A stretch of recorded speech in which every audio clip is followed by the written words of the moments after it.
Hi, once more welcome you to all this YouTube channel.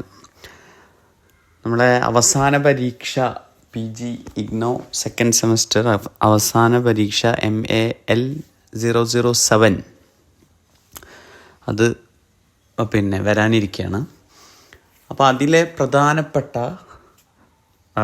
നോട്ട്സുകൾ നമ്മൾ translation discuss പോലെ ചെയ്തതുപോലെ ആവില്ല. ഇത് നമുക്ക് കുറച്ചും കൂടെ ക്ലാസ് കേൾക്കുന്നത് കുറച്ചും കൂടെ ഉപകാരമാവും. മറ്റത് ട്രാൻസ്ലേഷൻ എന്ന് പറയുമ്പോൾ നമ്മുടെ വൊക്കാബുലറി അതുപോലെ നമ്മുടെ ട്രാൻസ്ലേഷൻ സ്കില്ല് ഒക്കെ നമുക്ക് ഉള്ളത് അത് എക്സാമിന് നമുക്കത് ഉപയോഗപ്പെടുത്തുക എന്നുള്ളതാണ്. ടെക്സ്റ്റ് ബേസ് സ്റ്റഡിയിൽ കുറച്ച് ലിമിറ്റ് ഉണ്ട്. പക്ഷേ ഇതങ്ങനെയല്ല. ഇത് നമ്മളിതിൻ്റെ ടെക്സ്റ്റ് ബേസ് തന്നെയാണ് ഇതിൻ്റെ സ്റ്റഡി പോകേണ്ടത്. അപ്പോൾ ഇതിലെ ഓരോ യൂണിറ്റിലും നമ്മുടെ അറബി സാഹിത്യത്തിൻ്റെ ചരിത്രങ്ങളും അതിലെ പ്രധാന കവിമാർ അതുപോലെ എഴുത്തുകാർ അവരൊക്കെ കുറിച്ചുള്ള കൂടുതൽ ഡീറ്റെയിലിംഗ് ആണ്.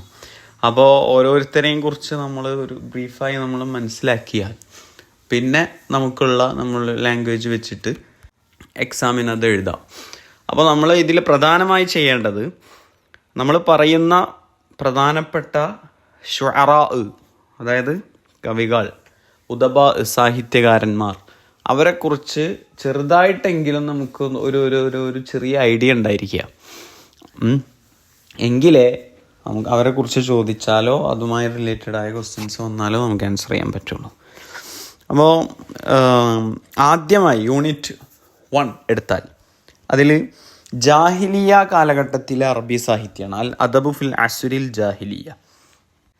ഏതാണ് ഈ ജാഹിലിയ കാലഘട്ടം? അൽ അസ്റുൽ ജാഹിലി എന്ന് പറയുന്നത് മാ ഖബലൽ ഇസ്ലാമാണ്. മാ ഖബലൽ ഇസ്ലാം, ഇസ്ലാമിന് മുമ്പുള്ള കാലഘട്ടമാണ്.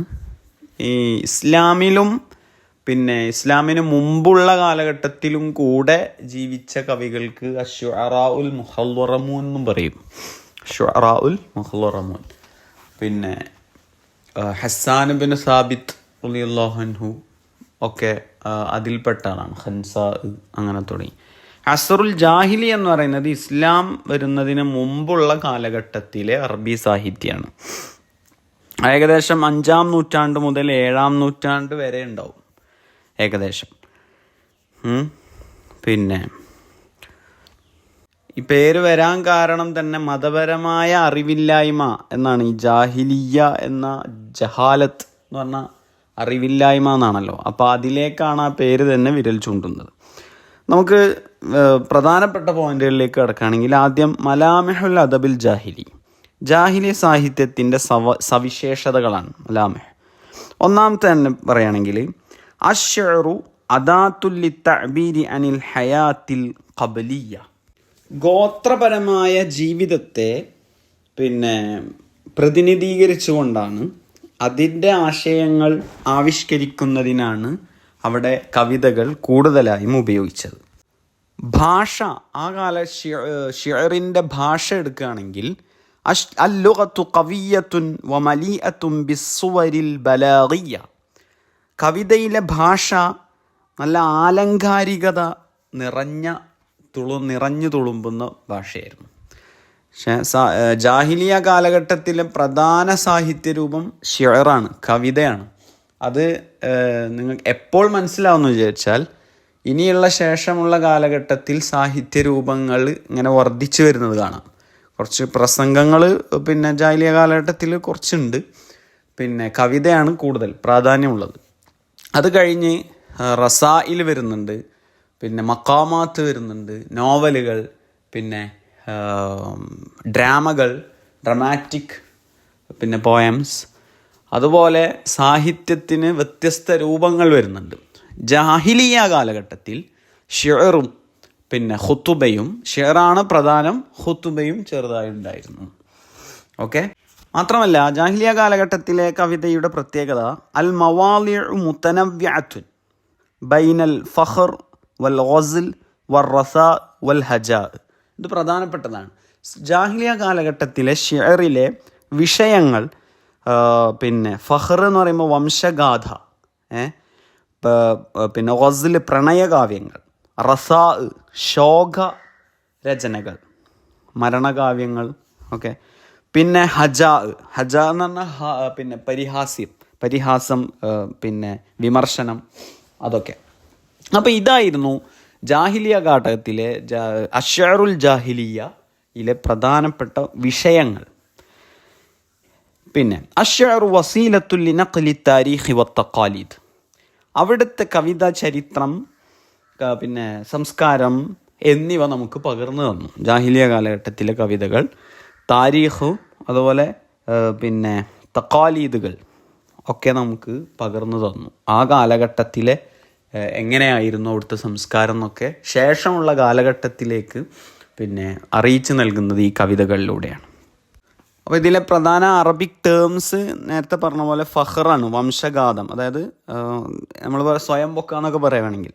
ഒസ്ല് പ്രണയകാവ്യം, റസാ ശോക രചന, ഹജാ പരിഹാസം, മദ്ഹ് പുകഴ്ത്ത, ഹമാസ വീരവൃത്തം. ഹമാസ എന്ന് പറയുന്നത് വീരവൃത്തം, അതായത് പിന്നെ സ്വന്തം ഗോത്രങ്ങളുടെ കഥകളൊക്കെ പറയുന്ന, യുദ്ധത്തിൻ്റെ വിജയ ചരിത്രങ്ങളൊക്കെ പറയും, അതൊക്കെ. ഇനി നമുക്ക് ഈ അശ്വഅറാ ഉൽ ജാഹിലിയൂൻ അൽ മഷ്ഹൂറൂൻ, ജാഹിലിയ കാലഘട്ടത്തിലെ പ്രധാന കവികളിലേക്ക് പോകാം. ഒന്നാമത്തേത് ഇമ്രുൽ ഖൈസാണ്. കേൾക്കാത്തവർ ആരും ഉണ്ടാവില്ല. മലിക്കുശ്വഅറാ, കവികളുടെ രാജാവ് എന്നാണ് അദ്ദേഹം അറിയപ്പെട്ടിരുന്നത്. അദ്ദേഹത്തിൻ്റെ കവിതകളിൽ പ്രണയം, ഒസ്ല് ആണ് പ്രധാനമായും മുഴച്ചു നിന്നിരുന്നത്. അതുപോലെ യാത്രകളും പ്രകൃതി ഭംഗി ആസ്വാദനമൊക്കെ ചെറുതായിട്ടുണ്ട്. പ്രധാനമായും പ്രണയകാവ്യമായിരുന്നു. അദ്ദേഹത്തിൻ്റെ പ്രശസ്തമായ ശ്ലോകമാണ് ഖിഫാന ബിക്കി മിൻ ദിക്റ ഹബീബിം വമൻസിലി എന്ന് പറയുന്ന ആ കാവ്യം. പിന്നെ അദ്ദേഹത്തിൻ്റെ പ്രണയിനിയെക്കുറിച്ച് എഴുതിയ കവിതയാണ്. ഇദ്ദേഹം ജാഹിലിയ കാലഘട്ടത്തിൽ അറിയപ്പെട്ട പിന്നെ സബ്ഉൽ മുഅല്ലഖാത്ത് നിങ്ങൾ കേട്ടിട്ടുണ്ടാവും. സബ്ഉൽ മുഅല്ലഖാത്തിലെ പ്രശസ്തനായ കവിയാണ്. സബ്ഉൽ മുഅല്ലഖാത്ത് എന്ന് പറയുമ്പോൾ ജാഹിലിയ കാലഘട്ടത്തിലെ വളരെ പിന്നെ ജനപ്രീതി നേടിയ കവിതകൾ. കഅബയുടെ പുറത്ത് തൂക്കിയിട്ടിരുന്നു, പിന്നെ അങ്ങനെയൊക്കെ. അസ്താരിൽ കഅബയുടെ പുറത്ത് അത് പ്രദർശിപ്പിച്ചിരുന്നു. അങ്ങനെ അത്തരം അർഹത നേടിയ 7 കവിമാരാണുള്ളത് സബ്ഉൽ മുഅല്ലഖാത്ത്. അതിലെ ഒന്നാമത്തെ ആളാണ് ഇമ്രുൽ ഖൈസ്. ആ 7 ആളെ പഠിക്കാൻ സുഖമാണ്. ഒരു കോഡ് പഠിച്ചാൽ മതി. ഇം തൊറഹ അം അൻസല. എന്താണ് ഇം തൊറഹ അം അൻസല? അത് പഠിക്കാൻ 2 മിനിറ്റ് എടുത്താൽ മതി. ഇം തൊറഹ അം അൻസല അതെന്തൊക്കെയാണ്? ഇം എന്ന് പറഞ്ഞാൽ ഇമ്രുൽ ഖൈസ്, തൊറ എന്ന് പറഞ്ഞാൽ തൊറഫത്ത് ബിനുൽ അബ്ദ്, ഇം തൊറ. ഹ എന്ന് പറയുമ്പോൾ ഹാരിസ് ബിൻ ഹല്ലീസ. ഓക്കെ, ഇം തൊറ ഹ. പിന്നെ അം അൻസല എന്നുള്ളത്, അം എന്ന് പറയുന്നത് അംറു ബിൻ കുൽസൂം. ഓക്കെ, അൻ എന്ന് പറയുന്നത് അൻതറത്ത് ബിൻ ഷദാദ്. ഓക്കെ, സ എന്ന് പറയുന്നത് സുഹൈർ ബിൻ അബി സൽമ. പിന്നെ ലബീദ് ബിൻ റബിയ. ഇതാണ് ഇം തൊറഹ അം അൻസല.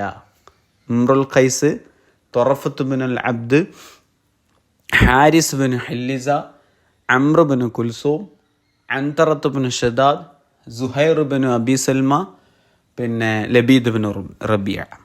ഈ 7 ആളുകളാണ് സബ്ഉൽ മുഅല്ലഖാത്തിൻ്റെ പിന്നെ അസ്ഹാബ് എന്ന് മനസ്സിലാക്കുക. അതിൽ നമ്മൾ ഇമ്രുൽ ഖൈസിനെ കുറിച്ച് കുറച്ച് പറഞ്ഞു. വളരെ സമയം കുറവായതുകൊണ്ട് നമുക്ക് വളരെ പ്രധാനപ്പെട്ട മാത്രമേ പറഞ്ഞു. നമുക്ക് ഏകദേശം ഒരു ഐഡിയ കിട്ടാൻ വേണ്ടിയിട്ടാണ് പറയുന്നത്. രണ്ടാമത്തേത് സുഹൈർ ബിൻ അബി സൽമയെ കുറിച്ച് പറയുകയാണെങ്കിൽ പിന്നെ അദ്ദേഹത്തിൻ്റെ കവിതകളിൽ ഹിക്മത്താണ് കൂടുതൽ മുഴച്ചു നിന്നത്. ഹിക്മ അതായത് തത്വങ്ങൾ. ഈ സുഹൈർ ബിൻ അബി സൽമയും നമ്മൾ നേരത്തെ പറഞ്ഞ പിന്നെ ഇമ്രുൽ ഖൈസും പിന്നെ നാബിഗ എന്ന് പറഞ്ഞൊരു കവിയുണ്ട്. ഇവർ 3 ആളുകളാണ് പിന്നെ സലാസത്തുൽ മുത്തഖദ്ദിമീൻ എന്ന് ശുഅറാ ഉൽ ജാഹിലിയയിൽ അറിയപ്പെടുന്നത്. ജാഹിലിയ കാലഘട്ടത്തിലെ കവിമാരിൽ അസ്സലാസത്തുൽ മുഖദ്ദമീൻ അല്ലെങ്കിൽ മുത്തഖദ്ദിമീൻ, 3 മുൻഗണനാ കവികൾ എന്നറിയപ്പെടുന്ന 3 ആളുകളാണ്.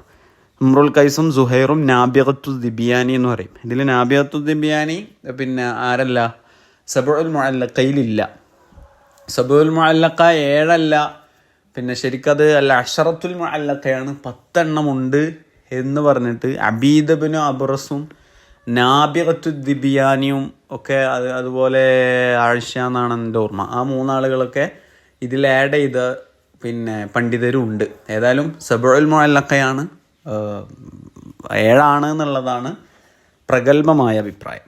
അപ്പോൾ നമ്മൾ സുഹൈർ ബിൻ അബി സുൽമയെ കുറിച്ചാണ് പറയുന്നത്. സുഹൈർ ബിൻ അബി സുൽമക്കാണ് ഹൗലിയാത്ത് എന്നറിയപ്പെടുന്ന ഖസീദയുള്ളത്. ഹൗലിയാത്ത് എന്ന് പറയുന്നത് വർഷത്തിലൊരിക്കലാണ് അദ്ദേഹം ഒരു പിന്നെ കവിത പുറത്തിറക്കുക. അതായത് 4 മാസം കവിത രചിക്കാനെടുക്കുകയും അടുത്ത 4 മാസം അതിൻ്റെ കറക്ഷൻ എഡിറ്റിംഗ് ഒക്കെ നടക്കുകയും പിന്നെയുള്ള 4 മാസം വളരെ പ്രശസ്തരായ കവിമാർക്ക് ഇത് കൊണ്ടുപോയി കാണിച്ചു കൊടുക്കുക. അങ്ങനെ അത്തരം പ്രൊസീജിയർ അതിനു വേണ്ടി 4 സമയം. ഇങ്ങനെ 12 മാസത്തിന് ശേഷമാണ് അദ്ദേഹം എന്ത് ചെയ്യുക, അത് പുറത്തിറക്കുക, പബ്ലിഷ് ചെയ്യുക. ഇതുകൊണ്ട് ഹൗലിയാത്ത് എന്നറിയപ്പെടുന്ന ഖസീദ പിന്നെ അദ്ദേഹത്തിനുണ്ട്. അടുത്തത് അൻതറത്ത് ബിൻ ഷദ്ദാദാണ്. അദ്ദേഹം എന്താ പറയുക, ഒരു കറുത്തവനായ എന്ന് പറയുന്ന ഒരു വംശീയ അവഗണനയെ അതിജീവിച്ച് കവിമാരിൽ പ്രശസ്തി നേടിയ ആളാണ് അൻതറത്ത് ബിൻ ഷദ്ദാദ്. വളരെ ഷജാഅത്ത്, ധീരത കൊണ്ട് അറിയപ്പെട്ട ആളാണ് അൻതറ. അബസ് എന്ന് പറയുന്ന ഒരു ഗോത്രമുണ്ട്, അബസ്. ആ ഗോത്രത്തിലെ ഒരു കവിയാണ് ഇദ്ദേഹം. അപ്പോൾ ആദ്യകാലത്ത് ഈ ഗോത്രത്തിനെ ഒരു കൂട്ടം അക്രമികൾ വന്ന് ആക്രമിക്കുകയും അവരുടെ ഒട്ടകങ്ങളൊക്കെ എടുത്തു കൊണ്ടുപോവുകയും ചെയ്തു. അപ്പോഴാണത്രേ ഈ അൻതറയോട് അദ്ദേഹത്തിൻ്റെ ഉപ്പ പറഞ്ഞത്, കരിയ അൻതറ പോയി പോരാട്, രക്ഷിക്ക്, ഓട്. അപ്പോഴാണ് അൻതറ പറഞ്ഞത്, ഉപ്പ, ഒരു അടിമക്ക് പിന്നെ എടുത്തു ചാടി ഓടി ആക്രമിച്ച് അവരെ കീഴ്പ്പെടുത്തലൊന്നും നടക്കണ കാര്യമില്ലല്ലോ. അപ്പോൾ ഉപ്പ പറഞ്ഞു അത്രേ, നീ ധൈര്യമായി ഓടുക, നീ ഇന്നു മുതൽ മോചിതനാണെന്ന്. അങ്ങനെ ആ സമയം തന്നെ, അതായത് ഖരിബ അൻത ഹുർറു എന്നാണ് ഉപ്പ പറഞ്ഞത്. അപ്പോൾ ഓടി, എന്നിട്ട് അവരോടൊക്കെ യുദ്ധം ചെയ്ത് ഹത്ത ഹസമൽ മുഗീരീൻ, ആ അക്രമികളെ കീഴ്പ്പെടുത്തിയ ചരിത്രം അൻതറത്ത് ബിൻ ഷദ്ദാദിനുണ്ട്. അതുകൊണ്ട് തന്നെ അദ്ദേഹം ഷജാഅത്തിൽ ഉപമ നൽകപ്പെടുന്ന ആളാണ്. ആ അൻതറനെ കണ്ടുപിടിക്കുമെന്ന് പറയും, ധീരതയുടെ കാര്യത്തിൽ ഉപമിക്കപ്പെടുന്ന ആളാണ്. അടുത്ത ലബീദ് ബിൻ റബിയയെ കുറിച്ച് പറയുകയാണെങ്കിൽ, ഏറെക്കാലം 145 വർഷത്തിലധികം ജീവിച്ചൊരു കവിയാണ്. ഇസ്ലാം മതം സ്വീകരിച്ച് ഖുർആനൊക്കെ ഹിഫ്ളാക്കി അവസാന കാലഘട്ടത്തിൽ കവിത പാടെ ഉപേക്ഷിച്ച ഒരാളാണ്. അതുകൊണ്ട് തന്നെ അദ്ദേഹത്തിൻ്റെ കവിതകളിൽ ഭൂരിഭാഗവും, അല്ല മുഴുവൻ കവിതയും എന്ന് പറയാം, തന്നെ പിന്നെ ജാഹിലിയ കാലഘട്ടത്തിലാണ്. ഇസ്ലാം സ്വീകരിച്ച ശേഷം അങ്ങനെ വല്ലാതെ കവിത എന്ന ഒരു ജീവിത രീതിയിലേക്ക് കടന്നിട്ടില്ല. അദ്ദേഹം നമ്മളറിയപ്പെട്ട പിന്നെ ഖിയാമത്ത് നാളിനെ കുറിച്ച് ഓർമ്മിപ്പിക്കുന്ന കവിതകൾ, അലാ കുല്ലു ഷൈഇൻ മാ ഖലല്ലാഹ ബാതിലു വകുല്ലു നഈമിൻ ലാ മഹാലത വഇലു എന്ന് പറയുന്ന കവിതയും, അതുപോലെ അൽഹംദുലില്ലാഹി ഇദാ ലം യഅതിനി അജലി, അൽഹംദുലില്ലാഹി ഇദ് ലം യഅതിനി അജലി ഹത്താ ലബിസ്തു മിനൽ ഇസ്ലാമി സിർബാല, ഇസ്ലാമിൻ്റെ മുന്തിരിച്ചാറ് മോന്തി കുടിക്കുന്നത് വരെ എനിക്ക് മരണം തരാത്ത പടച്ചതമ്പുരാന് ഹൃദയം നിറഞ്ഞ നന്ദി എന്നറിയിക്കുന്ന അത്തരം കവിതകളൊക്കെ ഈ ലബീദ് ബിൻ റബിയയുടെ എഴുതാം. അപ്പോൾ അസ്ഹാബുൽ മുഅല്ലഖയിൽ നിന്ന് പ്രധാനപ്പെട്ട ആളുകളെ നമ്മൾ പറഞ്ഞു. പിന്നെ ഇനി ഖസായിസുൽ ലുഗത്തി ശഅരിയത്തിൽ ജാഹിലിയ കവിതയുടെ ഭാഷാ ശൈലി എന്ന് പറയുന്നത് പിന്നെ ഖവിയ ഫസീഹയാണ്. എന്ന് വെച്ചാൽ ഉച്ചാരണം വളരെ കൃത്യവും ശക്തവുമാണ്. അതുപോലെ സൂറത്തുൽ ശഅരിയ ഖവിയ, കാവ്യാത്മകമായ രൂപങ്ങൾ വളരെ ശക്തമായി ഉപയോഗിച്ചിട്ടുണ്ട്. പിന്നെ അത്തക്റാർ വൽ ഈഖാഅ്, പദങ്ങളുടെ ആവർത്തനവും സംഗീതാത്മകതയും ഉണ്ട്. ഇതൊക്കെയാണ് ഖസായിസുൽ ലുഗത്തി ശഅരി ജാഹിലിയ. അപ്പോൾ ഈ പോയിന്റുകൾ എക്സ്പാൻഡ് ചെയ്തിട്ട് നിങ്ങൾ എസ്സേ വന്നാലൊക്കെ എഴുതിയാൽ മതി. ഓക്കെ, മൊത്തത്തിൽ പറയുകയാണെങ്കിൽ അശ്ശഅറുൽ ജാഹിലി ഇബാറത്തുൻ അൻ മിർആത്തിൻ ഹഖീഖിയ്യത്തിൻ ലിൽ ഹയാത്തിൽ അറബിയ്യത്തിൽ ഖദീമ. ജാഹിലിയ കവിത എന്ന് പറയുന്നത് ഒരു പുരാതന അറബ് ജീവിതത്തിൻ്റെ ഒരു കണ്ണാടിയാണെന്ന് പറയാം. ഒരു മിർആത്തുൻ ഹഖീഖി, ഒരു യാഥാർത്ഥ്യമായ ഒരു കണ്ണാടിയാണെന്ന് നമുക്ക് വിശേഷിപ്പിക്കാം. ഇസ്തഖ്ദമൽ അറബു അശ്ശഅറ വസീലത്തൻ ലിഹിഫ്ളി താരീഖി വൽ മശാഇർ. അതുകൊണ്ട് തന്നെ അറബികൾ ഈ കവിതയാണ് അവരുടെ ചരിത്രങ്ങൾ സൂക്ഷിക്കാനും വികാരങ്ങളും സംസ്കാരങ്ങളും ഒക്കെ കൈമാറ്റം ചെയ്യാനുമൊക്കെ അറബികൾ കവിതയാണ് ഉപയോഗിച്ചത്. ഓക്കെ, യൂണിറ്റ് 1 കഴിഞ്ഞു. ഇനി രണ്ടാമത്തെ യൂണിറ്റിലേക്ക് കിടക്കാം. അതിനു മുമ്പ് നമ്മൾ ഖുതുബ അറബി സാഹിത്യം ജാഹിലിയ കാലഘട്ടത്തിൽ ഷിഅറാണ് വളരെ പ്രധാനപ്പെട്ടതെങ്കിലും ഖുതുബയും ഉണ്ടായിരുന്നു. അതിൽ പ്രധാനപ്പെട്ട പ്രാസംഗികനായിരുന്നു ഖുതുബ പ്രസംഗം. പ്രാസംഗികനായിരുന്നു ഖുസ് ബിനു സാഇദ. വളരെ അറിയപ്പെട്ട പ്രസംഗകനാണ് അദ്ദേഹം. കവിതയും പാടും. അതാണ് അറബി പ്രസംഗത്തിൽ നമ്മൾ കേട്ടുവരുന്ന അമ്മാ ബഅദു എന്നുള്ളത് അദ്ദേഹമാണ് ആദ്യമായി ഉപയോഗിച്ചത്. അദ്ദേഹം നബി സല്ലല്ലാഹു അലൈഹി വസല്ലം അദ്ദേഹത്തെ കാണുകയും ഒക്കാല് എന്നറിയപ്പെടുന്ന ജാഹിലിയ കാലഘട്ടത്തിലെ പ്രധാനപ്പെട്ട ഒരു സാഹിത്യ ചന്തയാണ്. അവിടെ വെച്ച് അദ്ദേഹം പ്രശംസിക്കപ്പെടുകയും ഒക്കെ ചെയ്തിട്ടുണ്ടോ എന്ന് കാണുന്നു. ഓക്കെ, കഴിഞ്ഞു. യൂണിറ്റ് 1 കഴിഞ്ഞു. രണ്ടാമത്തെ യൂണിറ്റിലേക്ക് കടക്കുകയാണെങ്കിൽ രണ്ടാമത്തെ യൂണിറ്റിൽ ചർച്ച ചെയ്യുന്നത് തതവ്വുറുൻ നസ്രി ഫിൽ അസ്രിൽ ഇസ്ലാമി. ഇസ്ലാമിക കാലഘട്ടത്തിൽ ഗദ്യ സാഹിത്യത്തിൻ്റെ പുരോഗതിയാണ്. നസർ എന്ന് പറയുമ്പോൾ ഷിഅറിൻ്റെ ഓപ്പോസിറ്റ്. ഷിഅർ കവിതയും നസർ ഗദ്യവുമാണ്. അപ്പോൾ ഇസ്ലാമിക കാലഘട്ടത്തിൽ ഗദ്യ സാഹിത്യത്തിൻ്റെ പുരോഗതിയാണ് ചർച്ച ചെയ്യാനുള്ളത് യൂണിറ്റ് 2-ൽ.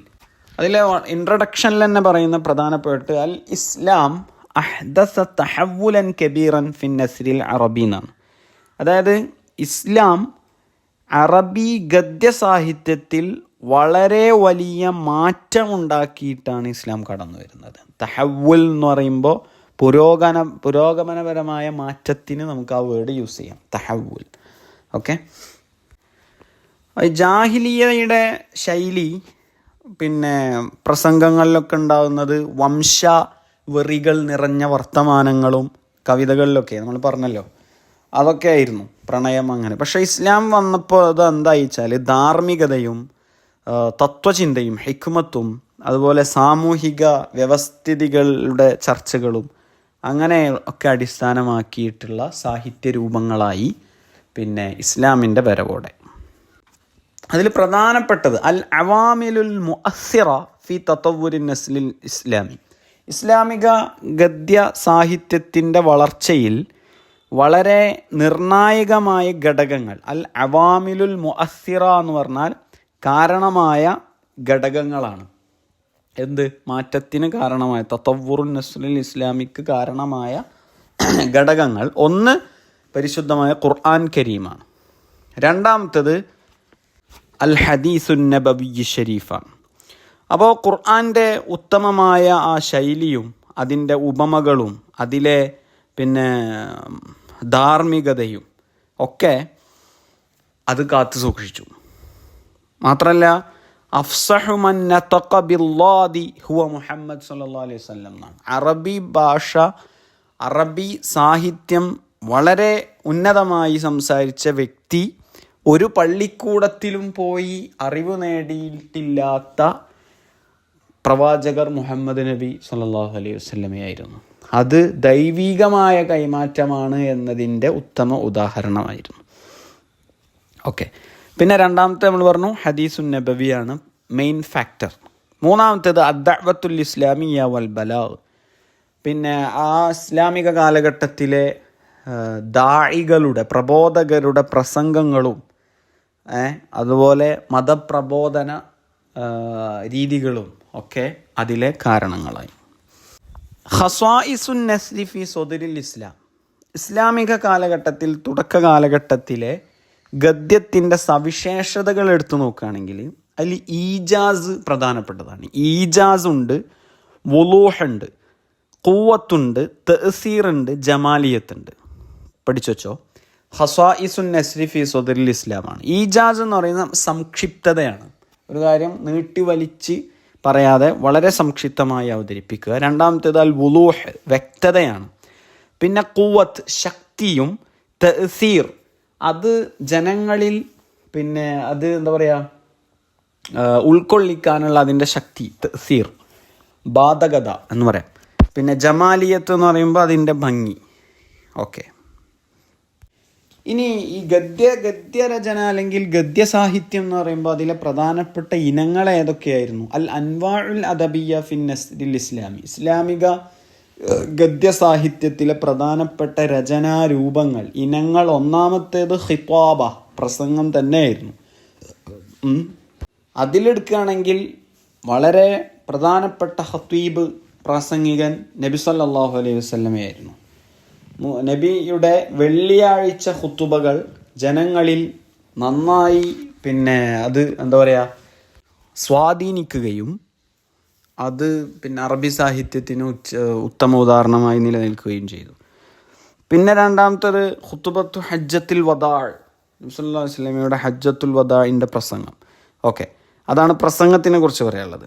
നമ്മൾ പറഞ്ഞു വരുന്നത് ഇത് ഇസ്ലാമിക ഗദ്യ സാഹിത്യത്തിലെ പ്രധാനപ്പെട്ട ഇനങ്ങൾ. ഒന്ന് ഖുതുബ, ഖിതാബത്ത്. രണ്ടാമത്തേത് റസായിലാണ്, കത്തുകൾ. അതായത് നബി സല്ലല്ലാഹു അലൈഹി വസല്ലം വിവിധ രാജാക്കന്മാർക്കും ഉന്നത വ്യക്തികൾക്കൊക്കെ കത്തയച്ചിരുന്നു. ആ കത്തുകളും അറബി സാഹിത്യത്തിൻ്റെ ഗദ്യ സാഹിത്യത്തിൽ ഇടം നേടിയിട്ടുണ്ട്. വളരെ അതിൻ്റെ എന്താ പറയുക രീതികളും അതിൻ്റെ ശൈലിയൊക്കെ വളരെ വ്യത്യസ്തമായിരുന്നു. ഉദാഹരണത്തിന് റിസാലത്തുഹു ഇലാ ഹിർക്കൽ മലിക് റോം ചക്രവർത്തിയായ ഹിർക്കൽ രാജാവിനേക്ക് എഴുതിയ കത്തുകൾ, ഇതൊക്കെ വളരെ പ്രശസ്തി നേടിയിട്ടുണ്ട്. മൂന്നാമത്തേത് അൽ കിതാബത്തുൽ ഇദാരിയ, ഭരണപരമായ പിന്നെ എഴുത്തുകൾ. അതായത് ഔദ്യോഗിക രേഖകൾ, പിന്നെ നിയമങ്ങൾ, അതൊക്കെ ഉത്തരവുകൾ, ഇതൊക്കെ എഴുതുന്ന രൂപങ്ങൾ, അതും ഗദ്യസാഹിത്യത്തിൽ പ്രധാനപ്പെട്ട ഇടം നേടിയിരുന്നു. അതുപോലെ വസ്വായ, നാലാമത്തേത് വസീയത്തുകൾ, ഉപദേശകത്തുകൾ, മരണാനന്തര നിർദ്ദേശങ്ങൾ, ഇതൊക്കെയാണ് ഇസ്ലാമിക തുടക്ക കാലഘട്ടത്തിൽ ജാഹിലിയ കാലഘട്ടത്തിലില്ലാത്ത ഇസ്ലാമ കാലഘട്ടത്തിൽ വന്ന നല്ല ഗദ്യസാഹിത്യത്തിൻ്റെ ഇനങ്ങൾ. അതുകൊണ്ട് തന്നെ ഇസ്ലാമിക കാലഘട്ടത്തിലെ ഗദ്യസാഹിത്യകാരന്മാരിൽ പ്രധാനിയായി നബി സല്ലല്ലാഹു അലൈഹി വസല്ലമയെയും ഖുലഫാഉർ റാഷിദീങ്ങളെയാണ് എണ്ണപ്പെടുന്നത്.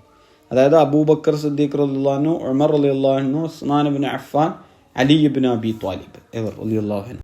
ഇനി നമ്മുടെ അൽ അദബുൽ ഇസ്ലാമിയും അൽ അദബുൽ ജാഹിലിയും തമ്മിലൊരു കമ്പാരിസൺ നടത്തിയാൽ, ഒരു താരതമ്യം നടത്തുമ്പോൾ അൽ അദബുൽ ജാഹിലിയിൽ മൗലൂഉഹു ദുന്യവിയുൻ, അതിൻ്റെ വിഷയങ്ങൾ പൂർണ്ണമായും ഭൗതികം, ദുന്യാവുമായി ബന്ധപ്പെട്ടതാണ്.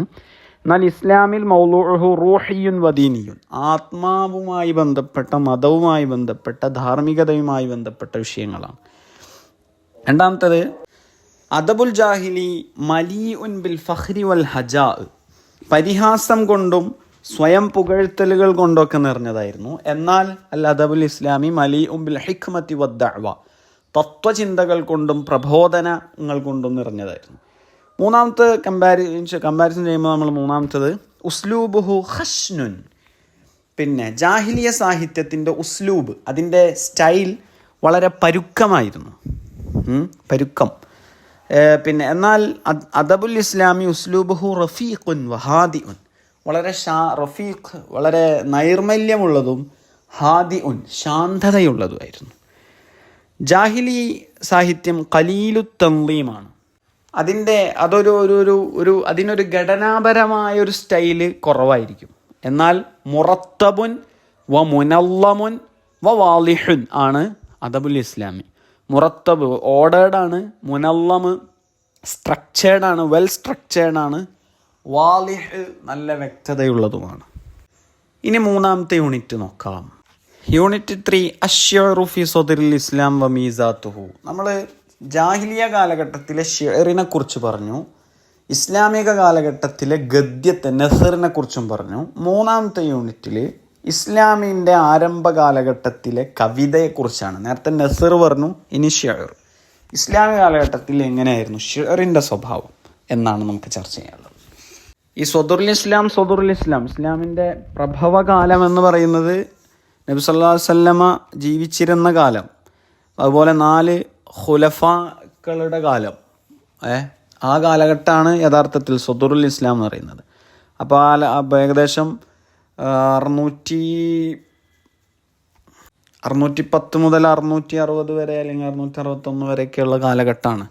ഹിജ്റ അല്ല, ക്രിസ്തു വർഷം. അപ്പോൾ അതിലെ പ്രധാനപ്പെട്ട മാറ്റം, ഇസ്ലാമിൻ്റെ വരവോടെ ജാഹിലിയ കാലഘട്ട കവിതകൾക്ക് വളരെ വളരെ എന്താ പറയുക, ഒരു തഖദ്ദുമും മൽഹൂൽ, ശ്രദ്ധേയമായ മുന്നേറ്റം ഉണ്ടായി. തഖദ്ദുമും മൽഹൂൽ.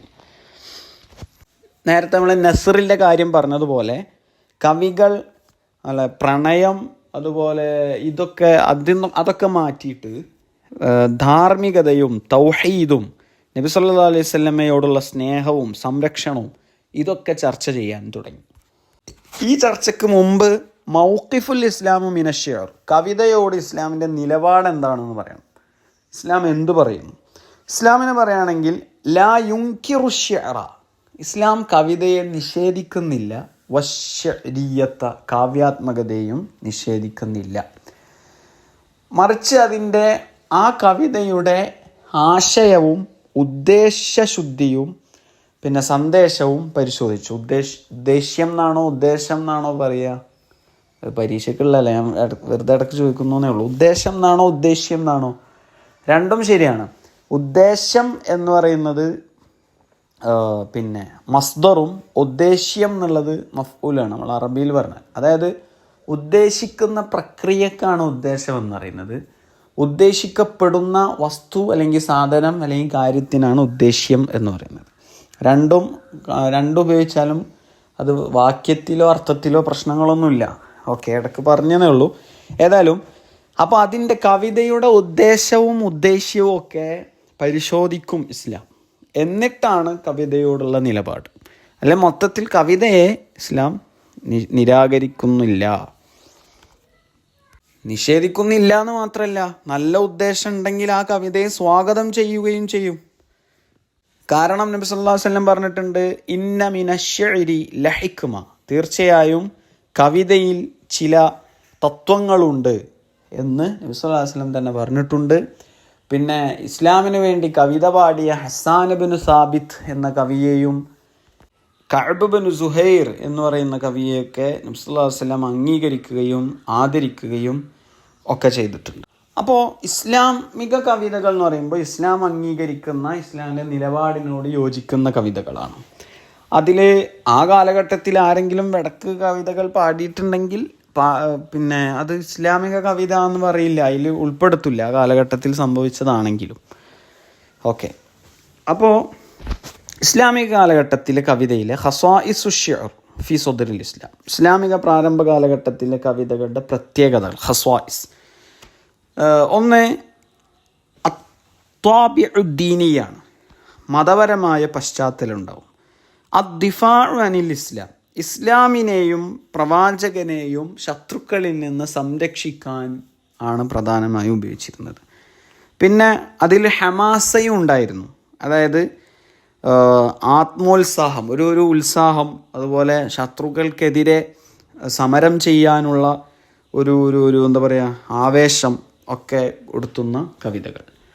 ശത്രുക്കൾക്കെതിരെ സമരം ചെയ്യാന്ന് പറയുമ്പോൾ ഇങ്ങോട്ട് ആക്രമിച്ചവരെ പ്രതിരോധിക്കാനുള്ള ആവേശം ജ്വലിപ്പിക്കുന്ന സംഭവങ്ങൾ. അതുപോലെ അൽ വുളൂഹ് വസ്സിദ്ഖ്, സത്യസന്ധതയും വ്യക്തതയും ഉണ്ടായിരുന്നു. ഖില്ലത്തുൽ ഗസ്ൽ വൽ ഫഖർ, വംശഗാഥയും വംശവെറിയും പ്രണയങ്ങളുമൊക്കെ വളരെ കുറവായിരുന്നു. ഓക്കെ, ഇതാണ് ഖസാഇസു ശിഅർ. ഇത് എക്സ്പാൻഡ് ചെയ്താൽ മതി എസ്സേക്കൊക്കെ ചോദിച്ചാൽ. ഓക്കെ, അതുകൊണ്ട് തന്നെ ഈ ഇസ്ലാമിക കാലഘട്ടത്തിൻ്റെ കവിതകളിലൂടെ പുതിയ വിഷയങ്ങൾ ഉത്ഭവിച്ചു. ആദ്യ കാലഘട്ടത്തിൽ കവിതകൾക്കുണ്ടായിരുന്ന വിഷയങ്ങളിൽ നിന്ന് മാറി പുതിയ വിഷയങ്ങൾ ഉത്ഭവിക്കാൻ തുടങ്ങി. അതായത് ദഅവത്തു ഇല തൗഹീദ്, തൗഹീദിലേക്കുള്ള പ്രബോധനവും മദ്ഹുർ റസൂലും പിന്നെ അദ്ദിഫാഉ അനിൽ ദീൻ മതത്തിൻ്റെ കാവൽ നിൽക്കുക എന്നതും അതുപോലെ സുഹദ് ഭൗതിക പരിത്യാഗം, തൗബ പാപമോചനം പശ്ചാത്താപം, പിന്നെ റസാഉൽ ഇസ്ലാമി മതപരമായ ശോകകാവ്യങ്ങൾ, ഇതൊക്കെ പുതിയ വിഷയങ്ങളായി ഉത്ഭവിക്കാൻ തുടങ്ങി. ഇനി നമുക്ക് അഹമ്മു ശുഅറാഇ സദ്റിൽ ഇസ്ലാം, ഇസ്ലാമിക കാലഘട്ടത്തിലെ പ്രധാന കവിമാരെടുത്ത് പറയുകയാണെങ്കിൽ നേരത്തെ പറഞ്ഞ പോലെ ഹസ്സാൻ ഇബ്നു സാബിത്തുൽ അൻസ്വാരി കവിയാണ് റളിയല്ലാഹു അൻഹു. ഇദ്ദേഹത്തിൻ്റെ പേര് തന്നെ പേര് മീൻസ് അതിൻ്റെ വിളിപ്പേരാണ് ഷാഇറുർ റസൂൽ, നബിയുടെ ഔദ്യോഗിക കവി എന്നറിയപ്പെടുന്ന ആളാണ് ഹസ്സാൻ ഇബ്നു സാബിത്ത്. നബി സല്ലല്ലാഹു അലൈഹി വസല്ലമയെ മദ്ഹ് ചെയ്തും ഇസ്ലാമിനെ ശത്രുക്കളിൽ നിന്ന് സംരക്ഷിച്ചുമൊക്കെ അദ്ദേഹം കവിത പാടി. നബിക്കെതിരെയും ഇസ്ലാമിനെതിരെയും ശത്രുക്കൾ വളരെ അരോചകമായ വളരെ വൃത്തികേടുകളും ഒക്കെ ഉള്ളതായിരുന്നു ശത്രുക്കളുടെ വിമർശനങ്ങൾ. ആ വിമർശനങ്ങൾക്ക് മറുപടി പറയാൻ നബി സല്ലല്ലാഹു അലൈഹി വസല്ലം ഇങ്ങനെ ചോദിച്ചു, എങ്ങനെ ശത്രുക്കൾക്കെതിരെ ആയുധം കൊണ്ട് പോരാടാൻ ധൈര്യം കാണിക്കുന്ന നിങ്ങളെ നാവുകൊണ്ടും പ്രതികരിക്കാൻ എന്താണ് തടസ്സം നിൽക്കുന്നതെന്ന് ചോദിച്ചു. അപ്പോൾ ഹസ്സാൻ റളിയല്ലാഹു അൻഹു എഴുന്നേറ്റ് അനലഹ, ഞാൻ റെഡിയാണ് നബി എന്ന് പറഞ്ഞു. അപ്പോൾ നബി അതിന് സന്തോഷമൊക്കെ അറിയിച്ചിട്ട് ചോദിച്ചു, കൈഫ തഹ്ജൂഹും വ അന മിൻഹും, അതായത് നിങ്ങളെങ്ങനെയാണ് അവരെ ഹജാ ചെയ്യുക, അവരെ വിമർശിക്കുക, ഞാനും അവരിൽ പെട്ടാണല്ലോ. അവരിൽ പെട്ടാന്ന് പറയുമ്പോൾ നാട് കൊണ്ടും അല്ലെങ്കിൽ ഗോത്രം കൊണ്ടൊക്കെ ചിലപ്പോൾ നബി സല്ലല്ലാഹു അലൈഹി വസല്ലമ ഈയുടെ നാട്ടുകാരും അല്ലെങ്കിൽ ഗോത്രക്കാരും ഒക്കെ അവരിലുണ്ട്. അപ്പോൾ നിങ്ങളെങ്ങനെ അവരെ വിമർശിക്കും, ഞാൻ അവരിൽ പെട്ടവരാണെന്നിരിക്കെ. അപ്പോൾ ഹസ്സാൻ ഇബ്നു സാബിത്ത് പറഞ്ഞത്, അസുല്ലുക മിൻഹും കമാ തുസല്ലു ശഅറതു മിനൽ അജീൻ, നെല്ലിൽ നിന്ന് പതിര് വേർതിരിക്കപ്പെടുന്നത് പോലെ, നെല്ലും പതിരും വേർതിരിക്കപ്പെടുന്നത് പോലെ നിങ്ങളെ ഞാൻ സംരക്ഷിക്കും നബിയെ എന്നാണ്. നിങ്ങളുടെ കുടുംബ പരമ്പരയെ ഞാൻ സംരക്ഷിക്കും. അപ്പോൾ നബി സല്ലല്ലാഹു അലൈഹി വസല്ലം പറഞ്ഞു, ഉഹ്ജുഹും വമഅക റൂഹുൽ ഖുദുസ്, എന്നാൽ നിങ്ങൾ തുടങ്ങിക്കോ, വിമർശനം തുടങ്ങിക്കോളൂ, നിങ്ങളോടൊപ്പം റൂഹുൽ ഖുദുസ് ജിബ്രീൽ അലൈഹിസ്സലാം ശക്തിയുണ്ട്, അതായത് അള്ളാഹുവിൻ്റെ സഹായം ഉണ്ട് എന്നാണ്. ഇരിക്കട്ടെ, നമ്മൾ പറഞ്ഞു വരുന്നത് ഇസ്ലാമിക തുടക്ക കാലഘട്ടത്തിലെ പ്രധാന കവിമാരാണ്. ഹസ്സാൻ ഇബ്നു സാബിത്ത് പറഞ്ഞു. രണ്ടാമത്തേത് കഅബ് ഇബ്നു സുഹൈറാണ്. കഅബ് ഇബ്നു സുഹൈർ നബി സല്ലല്ലാഹു അലൈഹി വസല്ലമയെ ആദ്യ കാലഘട്ടത്തിൽ വിമർശിച്ചിരുന്ന, ചീത്ത വിളിച്ചിരുന്ന ഒക്കെ ആളായിരുന്നു. പക്ഷെ പിന്നീട് അദ്ദേഹം ഇസ്ലാമിലേക്ക് കടന്നു വരികയും നബി സല്ലല്ലാഹു അലൈഹി വസല്ലമയെ നന്നായി മദ്ഹ് ചെയ്യുകയും ഇഷ്ടപ്പെടുകയും കവിത പാടുകയും നബി സല്ലല്ലാഹു അലൈഹി വസല്ലം പട്ടമിട്ടുകൊണ്ട് ആദരിക്കുകയൊക്കെ ചെയ്ത കവിയാണ് കഅബ് ഇബ്നു സുഹൈർ. നിങ്ങൾ കേട്ടിട്ടുണ്ടാവും, ബാനത്ത് സുആദ എന്ന് അറിയപ്പെടുന്ന ഖസീദയുണ്ട്, അത് ഇദ്ദേഹത്തിൻ്റെതാണ്, കഅബ് ഇബ്നു സുഹൈറിൻ്റെതാണ്. ബാനത്ത് സുആദ ഫഖൽബിൽ യൗമ മത്ബൂലു മുതയ്യമുൻ നിസ്റഹാ ലം യഫിദ് മഖ്ബൂലു എന്നാണ് ആ കവിത. അദ്ദേഹത്തിൻ്റെ അറിയപ്പെട്ട ഒരു കവിതയാണ് ഇന്നർ റസൂലന നൂറുൻ യുസ്തളാഉ ബിഹി മുഹന്നദും മിൻ സുയൂഫില്ലാഹി മസ്ലൂലു എന്ന് പറയുന്ന ഒരു കവിത. ഇരിക്കട്ടെ, പിന്നെ ഒരു വ്യക്തിയാണ് അബ്ദുല്ലാഹി ഇബ്നു റവാഹ. അദ്ദേഹം എഴുത്തുകാരനുമാണ്, കവിയാണ്. നല്ല പ്രഭാഷണാത്മകമായ കവിതകൾ, അതുപോലെ നേരത്തെ പറഞ്ഞ പോലെ ശത്രുക്കൾക്കെതിരെ പ്രതികരിക്കാനുള്ള ഊർജവും ആവേശവും ആഹ്വാനങ്ങളൊക്കെ അദ്ദേഹത്തിൻ്റെ കവിതയുണ്ടായിരുന്നു. നേരത്തെ പറഞ്ഞ പോലെ ഒരു കമ്പാരിസൺ ചിലപ്പോൾ ഇതിലും ചോദിക്കും, ബിഫോർ ഇസ്ലാമും ആഫ്റ്റർ ഇസ്ലാം, അതായത് ഫിൽ അസ്റിൽ ജാഹിലിയയും ഫിൽ അസ്റിൽ ഇസ്ലാമിയയിലും കവിതയിലുള്ള കമ്പാരിസൺ. അപ്പോൾ ഫിൽ ജാഹിലിയ ആണെങ്കിൽ ഫഖർ, ഹജാ, ഗസ്ലൊക്കെ ആയിരുന്നു കവിതകളിലെ ടോപ്പിക്സ്, മൗലൂആത്തുകൾ. അതായത് ഫഖർ അറിയാലോ, ഒക്കെ അർത്ഥങ്ങളൊക്കെ നേരത്തെ പറഞ്ഞതാണ്. പിന്നെ ഇസ്ലാമിലാണെങ്കിൽ ഫിൽ അസ്റിൽ ഇസ്ലാമി ആണെങ്കിൽ തൗഹീദും മദ്ഹും സുഹുദും ഒക്കെയാണ് മൗലൂആത്ത് ഉണ്ടാവുക. തൗഹീദ്, മദ്ഹ്, സുഹുദ് പറഞ്ഞാൽ അറിയില്ല, ഭൗതിക പരിത്യാഗം. പിന്നെ ജാഹിലിയയിൽ തഅസ്സുബുൻ ഖബലിയുൻ, ഒരു കബീല, ഒരു ഗോത്രപരമായ പക്ഷപാതിത്വം, തഅസ്സുബ് എന്ന് പറയുമ്പോൾ പക്ഷപാതിത്വം. എന്നാൽ ഫിൽ അസ്റിൽ ഇസ്ലാമിയയിൽ കവിതകൾ ഉഹുവത്തുൻ ഈമാനിയ, മതപരമായ അല്ലെങ്കിൽ ഈമാൻ പരമായ ഒരു സൗഹൃദങ്ങൾ നിലനിർത്തുന്ന കവിതകളായിരുന്നു. പിന്നെ ഫിൽ ജാഹിലിയയിൽ ഹജാ ഉൻ ബദി ഉൻ, വളരെ മോശമായ വിമർശനങ്ങൾ, വളരെ വൃത്തികെട്ട വിമർശനങ്ങളും പരിഹാസങ്ങളുമായിരുന്നു. എന്നാൽ ഫിൽ അസ്റിൽ ഇസ്ലാമിയയിൽ ഹജാ ഉണ്ടായിരുന്നു, പക്ഷേ ഹജാ ഉൻ അദബിയുൻ മുഅദ്ദബുൻ, വളരെ മാന്യമായ പരിഹാസങ്ങളും വിമർശനങ്ങളുമായിരുന്നു. പിന്നെ ഫിൽ അസ്റിൽ വസ്ഫുൽ ഖംർ ഉണ്ടായിരുന്നു. ഫിൽ അസ്റിൽ ജാഹിലിയയിൽ വസ്ഫുൽ ഖംർ, അതായത് മദ്യപാനത്തിൻ്റെ വിശദീകരണങ്ങളും സംഭവങ്ങളൊക്കെ.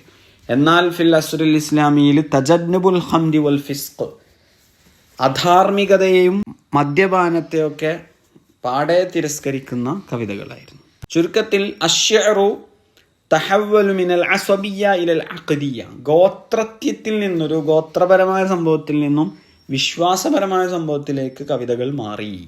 അതുപോലെ സദറുൽ ഇസ്ലാം ഷാഅ ഫീഹിൽ ഇബ്ദാഉൽ മുൻളബിത്തു ബിൽ ഈമാൻ, വിശ്വാസവുമായി ബന്ധപ്പെട്ട പുതിയ കാര്യങ്ങൾ ഇസ്ലാമിക കാലഘട്ടത്തിലെ കവിതകളിൽ ഉണ്ടായി. ഇതാണ് യൂണിറ്റ് 3 പ്രധാനപ്പെട്ട സംഭവം, പിന്നെ പോയിന്റുകൾ. ഇനി യൂണിറ്റ് 4 കടക്കുകയാണെങ്കിൽ, യൂണിറ്റ് 4 ഫന്നു കിതാബത്തി റസായിൽ എന്നാണ്. കത്തെഴുത്ത് എന്ന ഒരു സാഹിത്യശാഖ. ഫന്ന് എന്ന് പറയുമ്പോൾ സാഹിത്യശാഖ, കിതാബത്തു റസായിൽ കത്തെഴുത്ത്. അതിൽ ഇൻട്രഡക്ഷനിൽ തന്നെ പറയുന്നുണ്ട്, അർരിസാലത്തു ഫന്നുൻ അദബിയുൻ യുസ്തഖ്ദമു ലിത്തവാസുലി ബൈന ത്വർഫൈൻ ബിശക്ലിൻ റസ്മിയിൻ ഔ വുദ്ദിയിൻ. അർരിസാല എന്ന്, കത്ത് എന്ന് പറയുന്നത്, ലെറ്റർ, ഫന്നുൻ അദബിയുൻ ഒരു സാഹിത്യശാഖയാണ്. യുസ്തഖ്ദമു അത് ഉപയോഗിക്കപ്പെടുന്നത് ലിത്തവാസുൽ കമ്മ്യൂണിക്കേഷൻ, ആശയവിനിമയങ്ങൾക്ക് വേണ്ടിയാണ്. ബൈന ത്വർഫൈൻ രണ്ട് ത്വർഫുകൾ തമ്മിൽ, അത് രണ്ട് ഷഖ്സുകളാകാം, വ്യക്തികളാകാം, രണ്ട് ഖലീഫകളാകാം. ബൈനൽ ഖലീഫത്തൈൻ അം ഷഖ്സൈൻ അം ബൈനൽ മആഹിദ് സ്ഥാപനങ്ങൾക്കിടയിലാകാം, എന്തു ആവാം. ബൈന ത്വർഫൈൻ ബിശക്ലിൻ റസ്മിയിൻ ഔദ്യോഗികമായ രൂപത്തിലോ ഔ ഉദ്ദീൻ സൗഹൃദപരമായ രൂപത്തിലോ. അതാണ് റിസാല എന്ന് പറഞ്ഞത്. റിസാല ഫന്നുൻ അദബിയുൻ യുസ്തഖ്ദമു ലിത്തവാസുൽ ബൈന ത്വർഫൈൻ ബിശക്ലിൻ റസ്മിയിൻ ഔ ഉദ്ദീൻ. അതിൽ ആദ്യമായി ചർച്ച ചെയ്യുന്നത് നഷ്അത്തുർ റസായിൽ ഫിൽ അദബിൽ അറബി. അറബി സാഹിത്യത്തിൽ മൊത്തത്തിൽ കത്ത്, റസായിൽ, ഈ കത്തിൻ്റെ ഉത്ഭവം എന്ന് പറയുന്നത് ഒന്ന് അസ്റുൽ ജാഹിലിയാണ്. നമ്മൾ നേരത്തെ പറഞ്ഞു, അസ്റുൽ ജാഹിലിയിൽ കത്തുകൾ വളരെ വിരളായിരുന്നു, മുഖ്യമായും വായ്മൊഴിയായിരുന്നു. അതുകൊണ്ട് അസ്റുൽ ജാഹിലിയയിൽ കത്തിൻ്റെ ഉത്ഭവം എന്ന് പറയാൻ പറ്റില്ല, വളരെ വിരളമായിരുന്നു. ഏതെങ്കിലും അനൗദ്യോഗികമായൊക്കെ എന്തെങ്കിലും ഒരിടത്ത് പിന്നെ കൊത്തിയിട്ട് അത് പിന്നീട് വന്ന ആൾക്കാർ വായിക്കുക, അങ്ങനെയൊക്കെ ആയിരുന്നു. ഒരു കൈമാറ്റം ചെയ്യുന്ന ഒരു കത്തിൻ്റെ രൂപത്തിലുണ്ടായിരുന്നില്ല. അത് തുടങ്ങിയത് അൽ അസ്റുൽ ഇസ്ലാമിലാണ്. നേരത്തെ പറഞ്ഞ പോലെ റിസാലത്തുഹു ഇലാ ഹിർക്കൽ മലിക് റോം ചക്രവർത്തിയായ ഹിർക്കലിലേക്ക് നബി സല്ലല്ലാഹു അലൈഹി വസല്ലം അയച്ച കത്തുകൾ. അതുപോലെ ഹിർക്കലിന് മാത്രമല്ല, നിരവധി പിന്നെ രാജ്യം ഭരിക്കുന്ന ഭരണാധികാരികൾക്ക് നബി സല്ലല്ലാഹു അലൈഹി വസല്ലം കത്തയച്ചിട്ടുണ്ട്. ആ കത്തുകളൊക്കെ തന്നെയും യഥാർത്ഥ ഒരു സാഹിത്യ കത്തുകൾക്ക് ഉദാഹരണങ്ങൾ ആയ കത്തുകളായിരുന്നു. പിന്നെ അതിൻ്റെ നെക്സ്റ്റ് ജനറേഷൻ നോക്കുകയാണെങ്കിൽ അൽ അസ്റുൽ ഉമവി വൽ അബ്ബാസിയാണ്. അൽ അസ്റുൽ അമവി എന്നും പറയാം. അമവി കാലഘട്ടത്തിലെ പിന്നെ അബ്ബാസി ഭരണ കാലഘട്ടത്തിലൊക്കെയുള്ള കത്തുകളാണ്.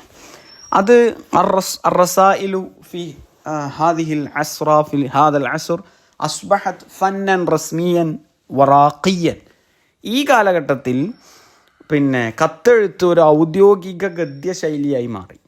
റസായിൽ, റിസാല എന്ന് പറയുന്നത്, റിസാലത്തിൻ്റെ ജംആണ് കേട്ടോ റസായിൽ. അതിൽ ആലങ്കാരിക ശൈലികളും ശുദ്ധമായ വാക്കുകളും വകഭേദങ്ങളൊക്കെ കത്തിൽ പ്രത്യക്ഷപ്പെടാൻ തുടങ്ങി. അതുകൊണ്ട് തന്നെ അടുത്ത സെക്ഷൻ അൻവാഉർ റസായിലാണ്. കത്തുകളുടെ ഇനങ്ങൾ, തരങ്ങളാണ്. അതിൽ റസായിലു ദീവാനിയ ഉണ്ട്. ഔദ്യോഗിക കത്തുകൾക്ക് റസായിലു ദീവാനിയ എന്ന് പറയാം. ഭരണ സംബന്ധങ്ങളായ കത്തുകൾ, അതുപോലെ അങ്ങനത്തെ. പിന്നെ റസായിലുൽ ഇഖ്വാനിയ ഉണ്ട്, സൗഹൃദ കത്തുകൾ. അർ റസായിലുൽ അദബിയ ഉണ്ട്, സാഹിത്യ കത്തുകൾ. അർ റസായിലു തഅലീമിയ ഉണ്ട്, വിദ്യാഭ്യാസ എഡ്യൂക്കേഷൻ, ആ ഒരു എന്താ പറയുക അങ്ങനത്തെ സംഭവങ്ങൾക്ക് ഉപയോഗിക്കുന്നത്. അതുപോലെ അർ റസായിലു സിയാസിയയും ഉണ്ട്, രാഷ്ട്രീയ കത്തുകൾ. അപ്പോൾ ഞാൻ ഇനി പറയുമ്പോൾ നിങ്ങൾ അതിൻ്റെ അർത്ഥം മനസ്സിലാലോചിക്കുക. അർത്ഥം നമ്മളിപ്പോൾ പറഞ്ഞു, അത് മനസ്സിലാലോചിക്കുക. അൻവാഉർ റസായിൽ എടുക്കുമ്പോൾ റസായിലു ദിവാനിയ ഉണ്ട്, റസായിലുൽ ഇഖ്വാനിയ ഉണ്ട്, റസായിലുൽ അദബിയ ഉണ്ട്, റസായിലു തഅലീമിയ ഉണ്ട്, റസായിലു സിയാസിയ ഉണ്ട്. അർത്ഥം ആലോചിച്ചിട്ട് കിട്ടണില്ലെങ്കിൽ ഒന്ന് ബാക്ക് അടിച്ചാൽ മതി, അപ്പോൾ അതിലർത്ഥം പറയുന്നുണ്ട്. ഇനി അടുത്ത സെക്ഷനിൽ പറയുന്ന ഖസ്വായിസുർ റസായിലിൽ ജയ്യിദ, ഒരു നല്ല കത്തിൻ്റെ സവിശേഷതകൾ. എങ്ങനെയാണ് നല്ല കത്തുകൾ ഉണ്ടാകുന്നത്, അതിൻ്റെ പ്രത്യേകതകൾ. ഖസ്വായിസ്, ഒന്ന് വുളൂഹ് വേണം, വുളൂഹ് വ്യക്തത. ഈജാസ് വേണം, നമ്മൾ നേരത്തെ പറഞ്ഞു സംക്ഷിപ്തത. പിന്നെ ലബാക്കത്ത് വേണം, ലബാക്ക, ഒരു എന്താ പറയുക, ഒരു നയവൃത്തം, അതിൻ്റെ ഒരു ഇതിവൃത്തം, നയം, ന്യായമായ അല്ലേ, അങ്ങനെയൊക്കെ പറയാം. നയമുള്ളതായിരിക്കണം, ലബാക്ക അല്ലേ, പേരൊക്കെ ഇടാൻ പറ്റൂലേ, ഫാത്തിമ ലബാക്ക. ഓക്കെ, അപ്പോൾ നമ്മൾ പിന്നെ ഖസായിസ പറയുന്നത് വുളൂഹ്, ഇജാസ്, ലബാക്ക, തർത്തീബ്, ക്രമബദ്ധത വേണം. പിന്നെ അഞ്ചാമത്തേത് അത്തഹിയ്യത്തു വൽ ഖിതാമു വൽ മുനാസിബ്, ആവശ്യമായ ഔപചാരികതയും തുടക്കവും അവസാനം. തഹിയ്യത്ത് അഭിവാദ്യം, ഖിതാമ് പിന്നെ അതിൻ്റെ അവസാനം, അതൊക്കെ ഉണ്ടാകണം. ഇതാണ് ഒരു നല്ല കത്തിൻ്റെ പ്രത്യേകതകൾ. ഇനി അഷ്ഹറു കിതാബിർ റസായിൽ ഫിൽ അസ്റിൽ അബ്ബാസ്, അല്ല അഷ്ഹറു കുത്താബിർ റസായിൽ, അങ്ങനെ വായിക്കാം, അത് നല്ലത്. അഷ്ഹറു കുത്താബിർ റസായിൽ ഫിൽ അസ്റിൽ അബ്ബാസ്, അബ്ബാസി കാലഘട്ടത്തിലെ പ്രധാന കത്തെഴുതുന്ന എഴുത്തുകാരാണ് പറയാനുള്ളത്. ഒന്ന് അബ്ദുൽ ഹമീദ് അൽ ഖാത്തിബ് എന്ന് പറയുന്ന ആളാണ്. ഇദ്ദേഹം മന്ത്രിമാർക്ക്, വുസറാകൾക്കും അതുപോലെ മുസ്തശാരീങ്ങൾക്കും ഒക്കെ കത്തെഴുതുന്ന ആളായിരുന്നു. ഇദ്ദേഹം അബുൽ കാത്തിബ് അല്ലെങ്കിൽ അബു കാത്തിബിർ റസായിൽ, അബു കുത്താബിർ റസായിൽ അങ്ങനൊക്കെ അറിയപ്പെടുന്നുണ്ട്. അതായത് കത്തെഴുത്തിൻ്റെ പിതാവ് എന്നും കത്തെഴുതുന്ന ആളുകളുടെ പിതാവ് എന്നും ഒക്കെ ഇദ്ദേഹത്തിനെ വിശദീകരിക്കുന്നുണ്ട്. ഇദ്ദേഹം ഇസ്തഖ്ദമ അൽഫാലൻ ഖവിയ്യ, ജുബലൻ മുതനാശഖ, ഉസ്ലൂബൻ മുഖന്നഅ. ഇദ്ദേഹം ഇസ്തഖ്ദമ ഉപയോഗിച്ചത് അൽഫാലൻ ഖവിയ്യ, നല്ല ശക്തമായ വാക്കുകളും, ജുമലൻ മുതനാസഖ, നല്ല സ്വരച്ചേർച്ചയുള്ള സെൻറ്റൻസുകളും, പിന്നെ ഉസ്ലൂബൻ മുഖന്നഅ, നല്ല ബോധ്യമുള്ള പിന്നെ സ്റ്റൈലുകളും ഉസ്ലൂബുകളും ഒക്കെയാണ് ഉപയോഗിച്ചിരുന്നത്. രണ്ടാമത്തെ ആള് ജാഹില് ഒരുപാട് കിതാബുകൾ എഴുതിയ ഒരു എഴുത്തുകാരനാണ്. കിതാബുൽ ഹൈവാൻ, അതുപോലെ കിതാബു താജ്, കിതാബുൽ ബുഖലാ, പിന്നെ അതുപോലെ കുറേ ഉണ്ട്. അൽ മഹാസി, അൽ ബയാനു വത്തബീന്, കിതാബുൽ ബുഖലാ, അങ്ങനെയൊക്കെ എഴുതിയ ഒരുപാട് കിതാബുകൾ എഴുതിയ ഒരു എഴുത്തുകാരനാണ് ജാഹിൽ. ഇദ്ദേഹം കത്തെഴുത്തിലും വളരെ മികച്ച സംഭാവനകൾ നേടിയിട്ടുണ്ട്. സലാസു റസായിൽ എന്ന് പറയുന്ന ഒരു ഗ്രന്ഥം തന്നെയുണ്ട്, സലാസു റസായിൽ, 3 കത്തുകൾ. ഇദ്ദേഹം കൂടുതൽ സാമൂഹികമായ അല്ലെങ്കിൽ ശാസ്ത്രീയമായ സാമൂഹികമായ പ്രശ്നങ്ങളൊക്കെയാണ് പിന്നെ ഇദ്ദേഹത്തിൻ്റെ രചനകളിൽ വിഷയീഭവിച്ചത്. പിന്നെ ഇബ്നുൽ മുഖഫ ഉണ്ട്. ഇബ്നുൽ മുഖഫ റസായിലു തഅലീമിയ, നേരത്തെ പറഞ്ഞ വിദ്യാഭ്യാസപരമായ കത്തുകൾക്ക് ഉദാഹരണം ഉള്ള ആളാണ് ഇബ്നുൽ മുഖഫ. അൽ അദബുൽ കബീർ എന്ന് പറയുന്ന ഒരു പ്രശസ്തമായ ഗ്രന്ഥമുണ്ട് ഇദ്ദേഹത്തിന്. അദബുൽ കബീർ മാത്രമല്ല, ഒരുപാട് ഗ്രന്ഥങ്ങളുണ്ട്. അദബു സഗീർ ഉണ്ട്, പിന്നെ കലീലാവദിംന നിങ്ങൾ കേട്ടിട്ടുണ്ടാവും. കലീലാവദിംന അതെഴുതിയത് ഇദ്ദേഹമാണ്, ഇബ്നുൽ മുഖഫ ആണ്. ഇദ്ദേഹത്തിൻ്റെ പ്രത്യേകത 2 ഭാഷയിലും വളരെ നിപുണനാണ്. 2 ഭാഷ അറിയാമെന്ന് മാത്രമല്ല, നിപുണനാണ്. അതായത് ഒന്ന് ഭാഷ അറിയുക, നിപുണനാന്ന് മാത്രമല്ല, രചനയും എഴുതിയിട്ടുണ്ട് 2 ഭാഷയിലും, അതായത് അറബിയും ഫാരിസിയയും. ഓക്കെ, അത്ര 3 ആൾ മതിയാവും. ഇനി നമ്മൾ നേരത്തെ പറഞ്ഞ പോലെ ഒരു അനാസിറു റിസാലത്തിൻ നാജിഹ, ഒരു ഫലപ്രദമായ കത്തിന് എന്തൊക്കെ വേണം, അതിൻ്റെ ഘടകങ്ങൾ, അനാസിർ ഘടകങ്ങൾ.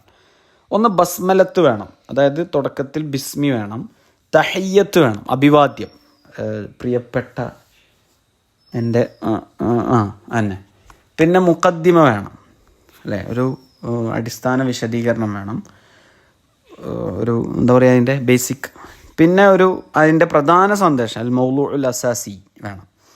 പിന്നെ അൽ ഖാത്തിമത്തു വദ്ദുആ വേണം. ലാസ്റ്റ് അത്തൗഖീഅ് വേണം. തൗഖീഅ് പേരും സൈനും ഡേറ്റൊക്കെ ഉള്ള സംഭവം. ഓക്കെ, ഇതാണ് അനാസിറു റിസാലത്തിൻ നാജിഹ, ഒരു ഫലപ്രദമായ കത്തിന് വേണ്ട ഘടകങ്ങൾ. ഓക്കെ, അപ്പോൾ യൂണിറ്റ് 4 കഴിഞ്ഞു.